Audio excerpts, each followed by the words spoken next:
Hello there, I'm Cafe Khan and welcome back to my Android tutorials. In the previous video, we talked about implicit intents. If you haven't watched the video, please watch it. In today's video, we'll be talking about storage options. Android provides us with multiple storage options, which are shared preferences, internal storage, external storage, SQLite DB, and over the network.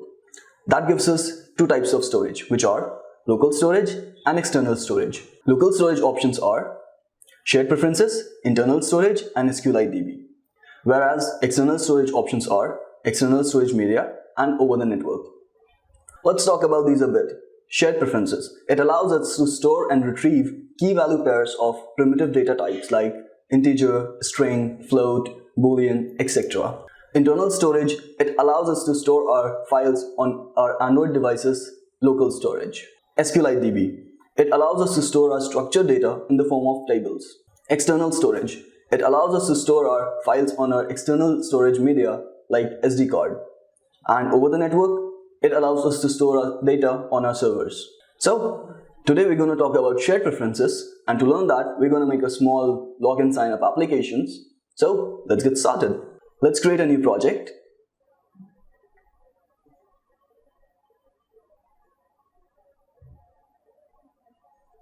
Let's call our project Shared Preferences.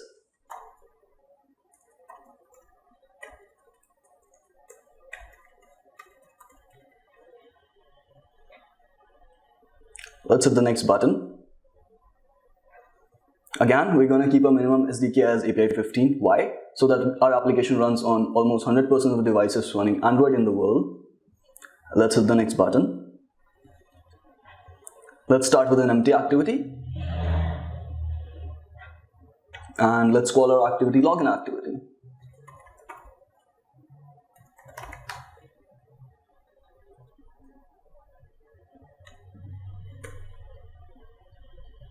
Let's hit the finish button. Android Studio is building our project, so let's wait. The Gradle is built and our project is ready to go. So what we're trying to achieve here is we'll make application with two activities. First activity login activity and the second activity sign up activity.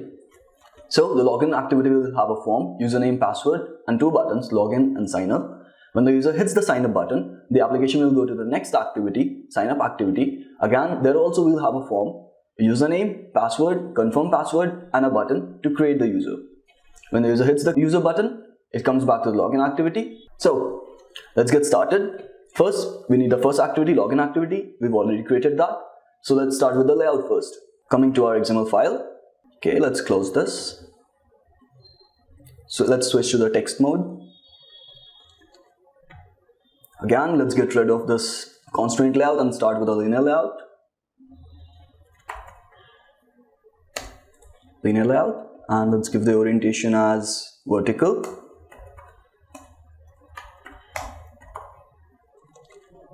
Let's get rid of this text view, we don't need it. Okay, let's design a first edit text with match parent, height wrap content. Let's give it a hint. So to define strings, let's go to our strings.xml file, project, resources, values, and strings.xml. Let's create our first string. Say hint username. Let's give the value username. Similarly, let's create it for password.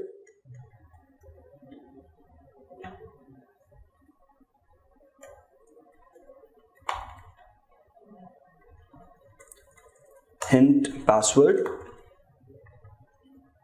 Similarly, let's create it for login button.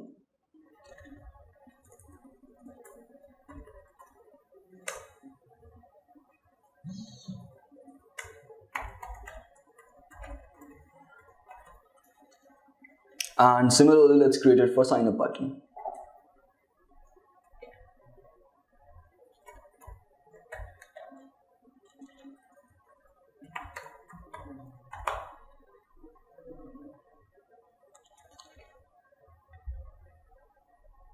So we've defined first string resources for our first login form. So coming back to our layout file, let's provide the hint username. Let's provide it an ID ed username, and as you can see here, we've got our first username edit text. Similarly, let's design another edit text for password. The ID would be password and the hint would be hint password. So now as you can see here, we've got a username and password edit text. So let's design our other two buttons, sign up and login. Button with match parent, height wrap content. Let's give it a text, say label login button. Let's give it an ID, btn login. Similarly, let's design another button for sign up.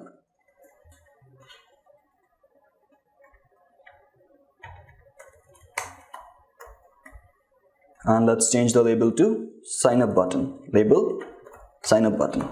And now as you can see here, we've got a form ready with two edit text, username, password, and two buttons, login and sign up. Okay, now coming back to the functionality part. So what we want is when the user hits the sign up button, the application should take the user to the second activity, which is sign up activity. So let's define the reference to our edit text here. Say private edit text ed username, and let's also define the reference for our other edit text ed password, private edit text ed password. Similarly, let's define the reference for both our buttons here, private button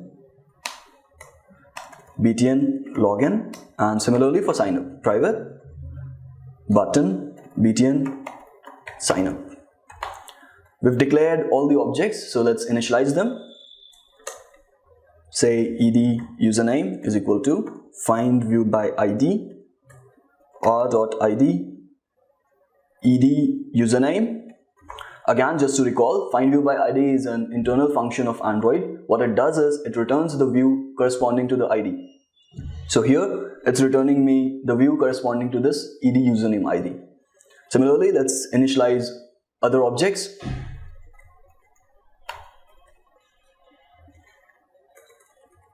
Ed password, similarly ed password, and for buttons btn login and btn login, similarly for btn sign up, and the id btn sign up.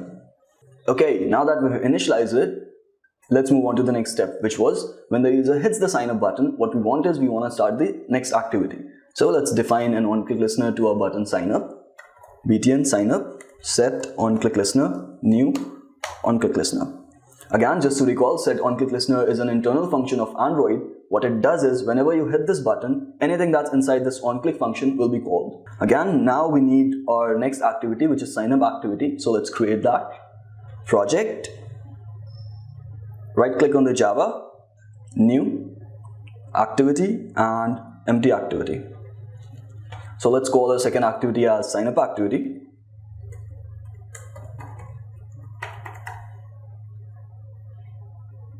Let's hit the finish button. Well, our activity is ready, so let's just close this. Moving back to our login activity.java again. So going from one activity to another, as you can recall, we talked about explicit intents. So we're going to use that here. So let's define an intent object. Intent, let's call it intent is equal to new intent, going from login activity. So login activity dot this. I'm going to sign up activity, so sign up activity dot class. So we've defined our intent. We don't want to pass any value, we just want to start the activity, so let's do that. Start activity, and let's pass the intent. Again, just to summarize, what this two lines of code is doing here is we define an intent, so it tells, okay, go from this activity to this activity, and the second line just tells, okay, now start it. Well, now moving on to our sign up activity. Let's design the layout first. Again, let's get rid of this constraint layout. Let's define a linear layout here. And let's define the orientation, vertical.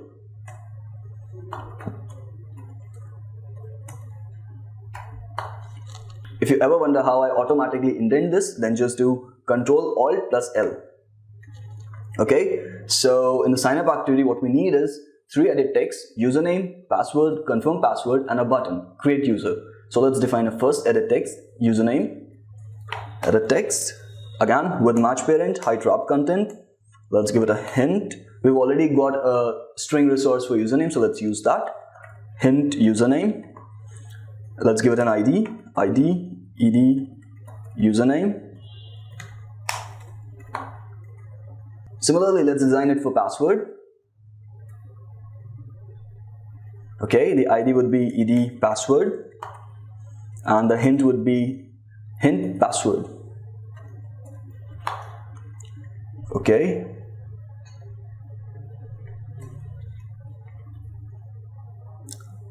We're getting a warning here which says this is a password but it does not include text, password, and input type.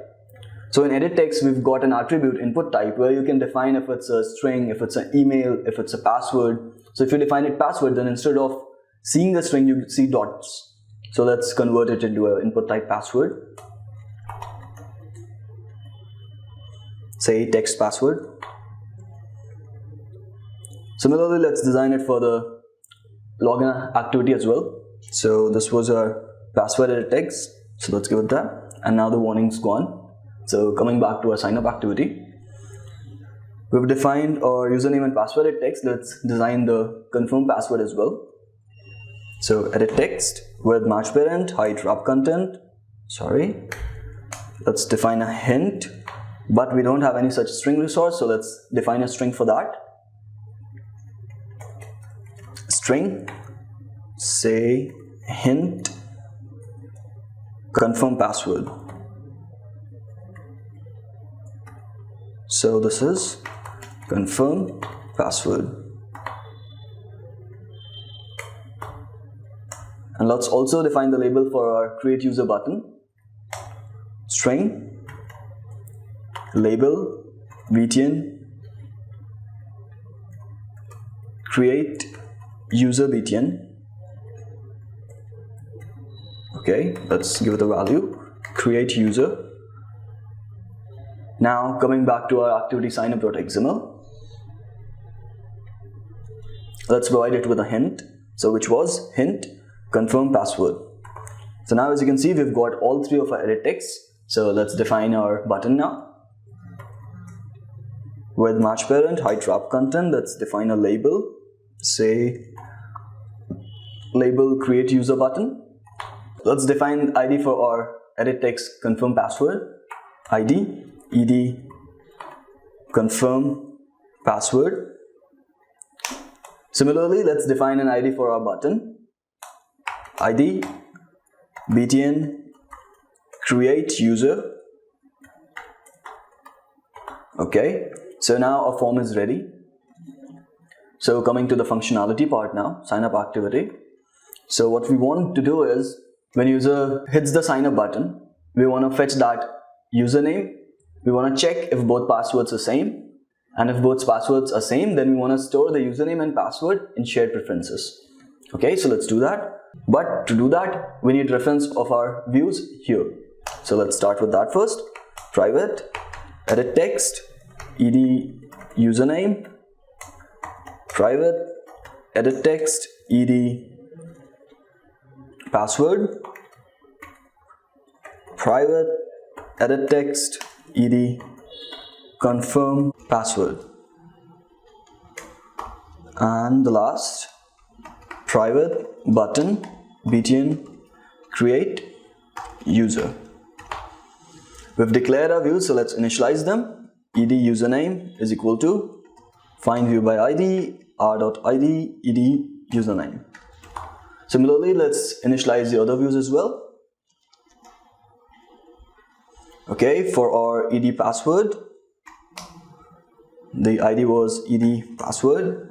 Similarly, for ed confirm password, the ID was ed confirm password, and for the last, a button, it was btn create user, and the ID was btn create user. So now that we've initialized and declared our views, So moving on to the next step, which is when user hits the sign up button, what we want to do is we want to check if confirm password and password are equal. So let's do that first. So for that, we have to set an on-click listener to our BTN sign up. So moving on to our next step, which is when user hits this button, create user, what we want to do is we want to check if password and confirm password are same and equal. So let's do that. And for that, first we will gotta set on-click listener to our BTN create user. So let's do that. BTN create user, set on-click listener, new on-click listener. So let's get our values in the string variables. So string str, say password is equal to ed password dot get text to string. Similarly, for confirm password, string str confirm password is equal to ed confirm password dot get text to string. So we've got both our password and confirm password in two string variables. We just gotta compare them. So if str password is not equal to null and str password equals, ignore case str confirm password, and we also gotta check if confirm password is not null. So str confirm password is not equal to null. Okay. Now let's store these in our shared preferences, and for that let's create a shared preference object. So shared preferences, and let's call it credentials is equal to get shared preferences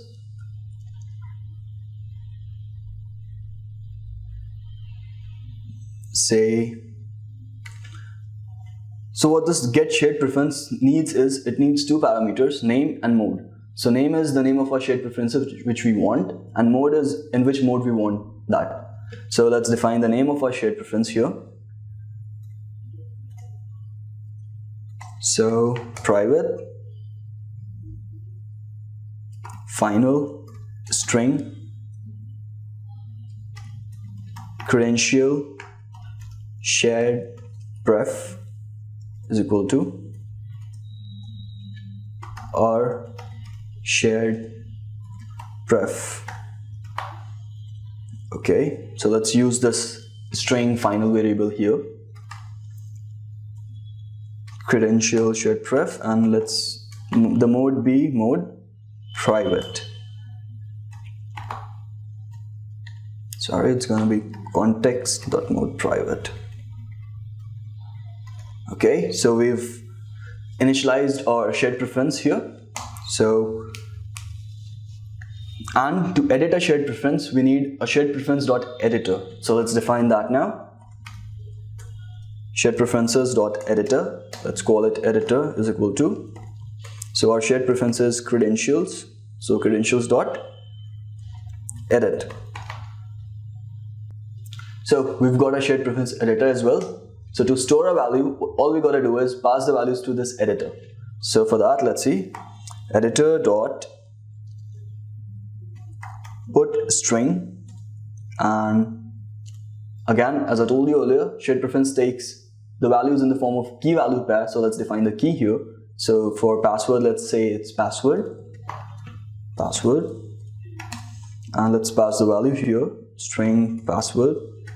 So we also gotta store our username, so let's define that. String str username is equal to ed username dot get text to string. Okay, so let's store that also in the shared preference. So editor dot put string, and let's name the key be username and str username. So now we've stored both of our password and username in the shared preference.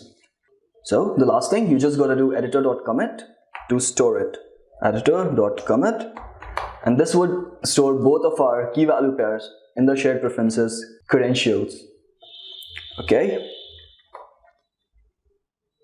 So now moving on to the next step.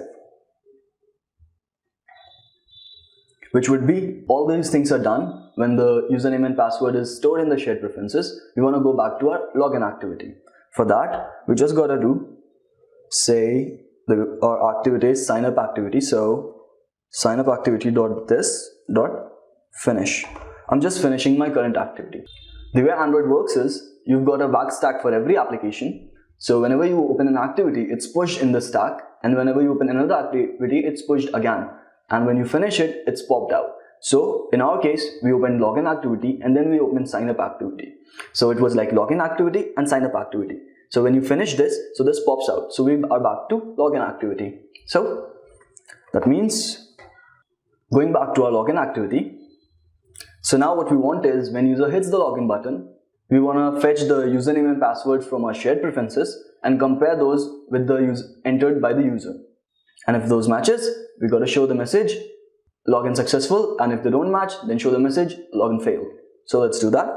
So btn login dot set on click listener, new on click listener.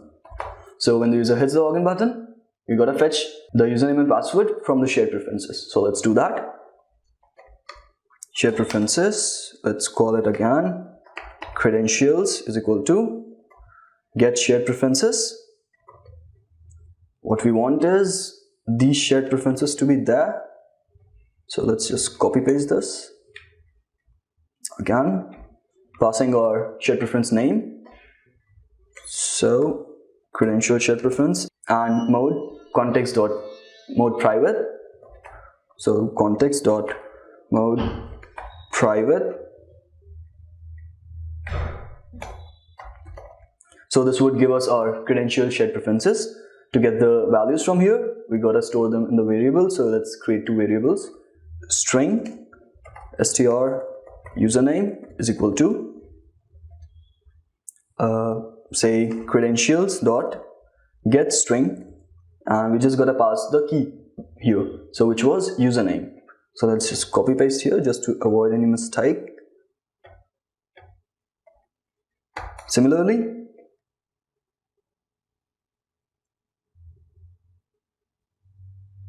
okay, it also requires a default string, so let's pass that, say null. Similarly, let's fetch our password. So string str password is equal to credentials get string, and the key was password. So let's just copy paste that.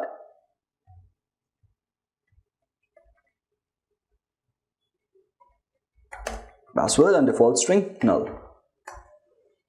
So we've got the username and password from the shared preferences. So let's fetch them from the edit text username and password as well. So let's define that. Str username from ed is equal to, so it was ed username get text to string. Similarly for password, string password from ed, so ed password dot get text to string. So we've got both of our username and passwords from the shared preference as well as from the edit text. Now all we gotta do is just compare and show the messages. So if str username not equal to null and str and username from ed is not equal to null and str username equals, ignore case, username from ed. Then we check for password as well. So if str password not equal to null and password from ed not equal to null, let's just compare both. Equals ignore case, password from ed. So if both these conditions are true, we just gotta show a message, and to show a message we use toasts. Toast dot make text. Let's provide the context, which is login activity dot this. Let's provide the message, and the message is login successful, and you also got to provide the duration. So let's give it length short dot show, and this is how you create a toast So it's toast, make text, you pass the context, you pass the message, whatever you want to show, you pass the duration, and then you just call the function show. Okay, and if these don't match, else. Similarly, another toast,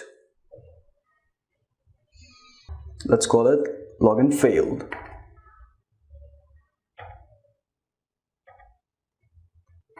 Okay, that's all we wanted to do, so let's run the application and see what happens.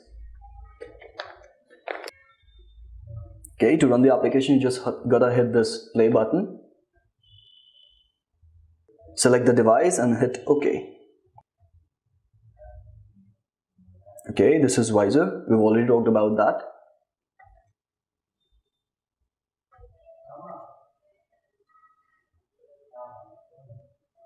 The application is building, so let's wait. Okay, the application's ready, so let's see. Okay, let's hit the sign up button. It takes us to the second activity, sign up activity. Let's enter a username, say Cafe. Let's enter a password, say 12345. Confirm password 12345. Let's create the user. Okay, it brought us back to our login activity. Let's enter the username, which was Cafe, and let's enter the password, which was 12345. 2345, and let's hit the login button. It shows login successful. Again, let's change the password. Let's make it 1234 and hit the login button, and let's see. It should give us login failed, and it shows us login failed. So folks, that's all for shared preferences. If you have any doubts, any queries so far, feel free to drop a comment. If you need the code, then it's already uploaded on my GitHub account and the URL is in the description below. So, see you in the next video. Hello there, I'm Cafe Khan and welcome back to my Android tutorials. In the previous video, we used shared preferences to store the login credentials. In today's video, we'll be using SQLite to store the login credentials, and for that, we're gonna use a room persistence library. Room is a library which provides us with an abstract layer over SQLite DB to access the database.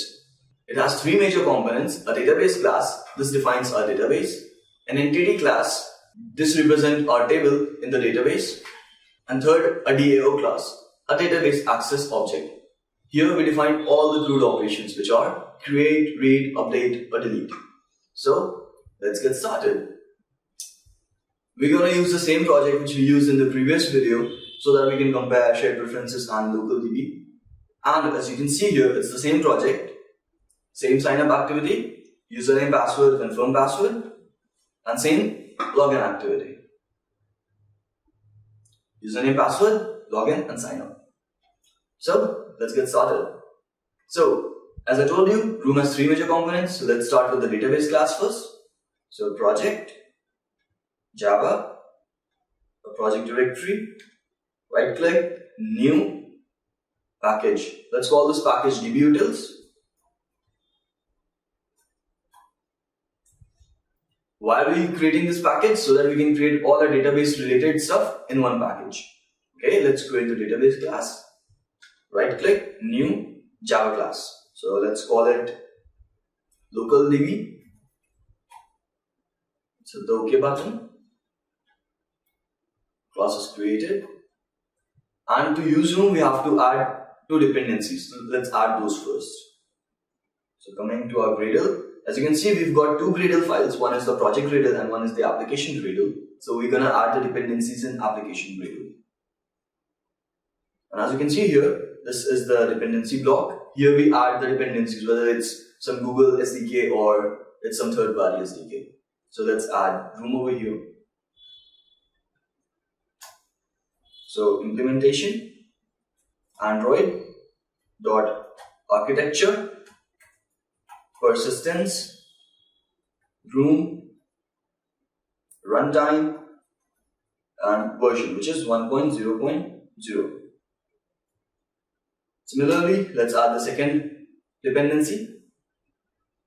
So annotation processor, again, Android dot architecture dot persistence dot room colon compiler and version 1.0.0.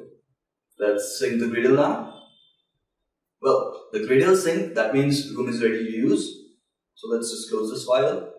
So we're coming back to our local DB class. So to tell room that this is the database class, we need to annotate with @database. So @database, and this requires two parameters, entities and version. So let's provide that. Entities and version. Let's call the version first. And as you can see, I've put entities as empty. So let's define an entity first. So again, coming back, dbutils, new Java class. Let's call it user.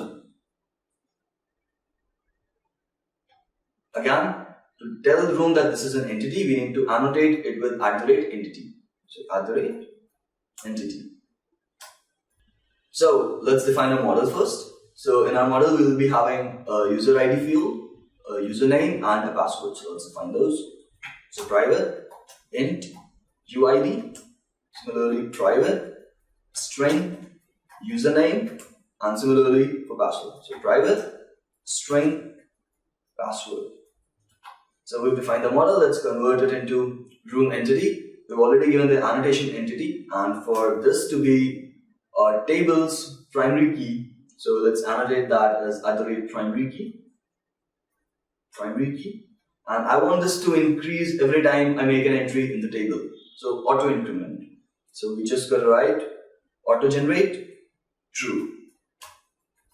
Similarly, for username, let's say @column info. So @column info. Let's define the column name. So name. Let's say username. Similarly for password. So column info, name, and column name, password. Okay, so let's define the getter and setters for these. So alt enter, create getter setter. Similarly, alt enter, create getter setter, and same goes for password. So our user entity is ready. So coming back to our local DB. Let's provide the entity here, so which was user.class. And for this class to be a room database, we need to extend it as room database. So let's do that. Extends room database. And this class needs to be abstract, so let's do that. Public abstract class. This class needs a DAO class, so let's define user DAO now. So project, dbutils, new Java class. So this would be user DAO, and this would be an interface. Let's hit the OK button. For this to be a DAO class, we need to annotate it as @DAO, @DAO. And as I told you earlier, this is a class where we define all our CRUD operations. So in our case, we will be needing to create a user and to get the user. So let's do that. So for create, we will be needing insert. So let's define a function for that. Say void create user. And let's pass user over here in the parameters. So user. And we need to annotate this as @insert. Similarly to get, let's define a function. It will return a user. So user get user by username. Let's define the parameters, string username. Similarly, we'll annotate this with @query. So @query. So select all from, my table name is user. So user where, and column name is username, where username like, and colon username. Let's change the name of this username because it's a little confusing. So let's call it str username, and let's use it here. So whatever parameter you pass here in this function will be used here in the query. Okay, so we are done with our DAO class. So coming back to local DB. So let's use it here. So public abstract user DAO and user DAO, and our DB class is ready to go. So two things to remember about room persistence library. First, the database instance is a costly operation, so that's why we define it as a singleton so that we don't have to create multiple instances. And to define singleton, the best place to define is the application class. So let's create an application class now. So project or package new Java class. Let's call it room implementation, the same as our application, just to avoid any confusion. You can call it anything you want. Room implementation. Let's hit the OK button. So why do we create an application class? First, our case, that to define singleton. Second, if we require a variable which is accessed throughout the application, we define such variables here. And third, there are a lot of third-party applications which need to be initialized before any other component of the application. So that's why we initialize those third-party SDKs in the application class. Okay, so let's define this. And to define an application class, we need to extend it as application. So extends application. Let's define the instance variable. So private room implementation, and let's call it minstance. Let's create the onCreate function. And let's initialize the instance. So minstance is equal to this. And to fetch this instance, we'll need a function. So let's define that. So public room implementation get instance, and this would return my m instance. That is my application instance. Okay. So our application class is ready to go. So let's implement the room database here. So let's define a variable for that. So private local DB. Let's call it DB instance.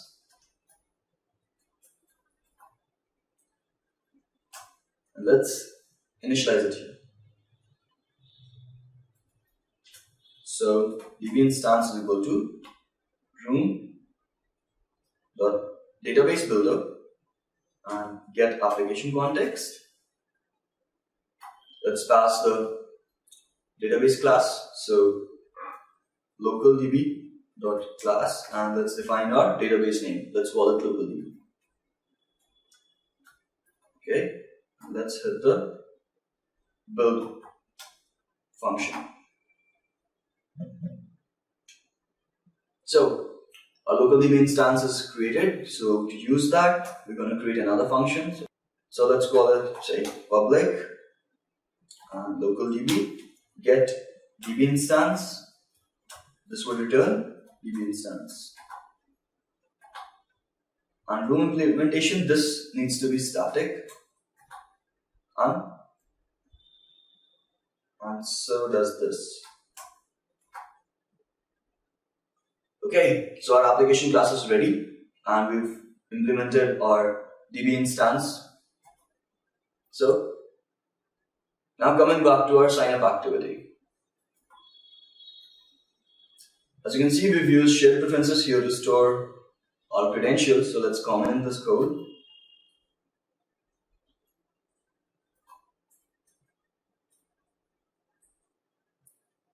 Now coming to the second point which I was telling you about room. Second is, for all these DAO functions, we need to run them on a separate thread because these are heavy operations and Android won't let it run on the main thread. So for that, let's create a new thread. So new thread, new runnable, and store. Okay. So inside this thread, let's create an instance of our DB. So local DB, say DB instance is equal to, so we'll call our application class room implementation get instance and get DB instance. And we also need to define our implementation application class in the manifest. So coming back to our manifest, let's provide the application class here. So name dot room implementation. That's it. So coming back to the sign up activity. So now that we've got a database instance, we just need to call a create user function. So for that, let's call db instance dot user DAO create user. This needs a user model, so let's create that. So user, okay, we need to import, so alt plus enter. Let's set the values. So user dot set username, and our username is present here as str username. So str username. Similarly for password, so user dot set password, so str password. Our user model is ready, so let's just pass it to create user function. Okay, so that was all to create the user. So we'll need to fetch it in the login activity. So coming back to the login activity. So this is where we have our shared preferences, so let's comment that. Again, we'll be needing a database instance. So let's create that. Local DB, let's call it DB instance. Again, application class, so room implementation, get instance, get DB instance. And as I told you, for all these DAO actions and functions, we will need to run those on separate threads. So let's create a separate thread, new thread, new runable. Let's start. Let's put this inside this. Okay, so we've got our database instance. Let's get the user from the DB. So for that, say user is equal to, and we need to import this, so alt enter. So DB instance, user DAO, and get user by username. So our username is username from ed, so let's pass it here. And let's define it before this code block. Okay, we gotta define this as final because we're using it in an internal class. Great. So now that we fetched user from the local DB, we gotta use it to compare with the current username and password. So let's put this code block inside.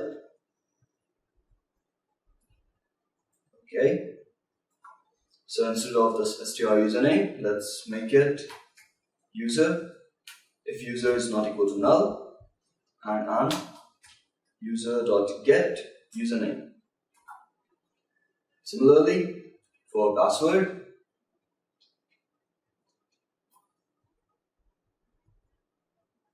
user.get username. Okay, this is sorted. Similarly for password, so coming here, so user.get password, and same goes here. So user.get password. Okay, we need to define this as final. Okay, so our code is ready. Just one more thing. All these UI actions like creating a toast or alert, these need to be done on the main thread. So we have to run this on a main thread. So let's define that. Okay, so let's just call run on UI thread, new runnable, and let's put our toast inside. Similarly for this other toast, so run on UI thread, new runnable, and let's put this inside. And the same goes for the last one. So run on UI thread, new runnable, and again let's put this inside, and we're ready to go. So let's build our application and see what happens.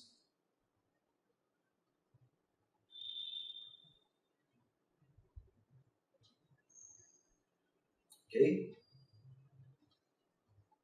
the application is building, so let's wait.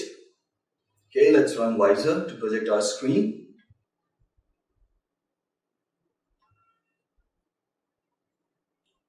so our application is running. Let's hit the sign up button.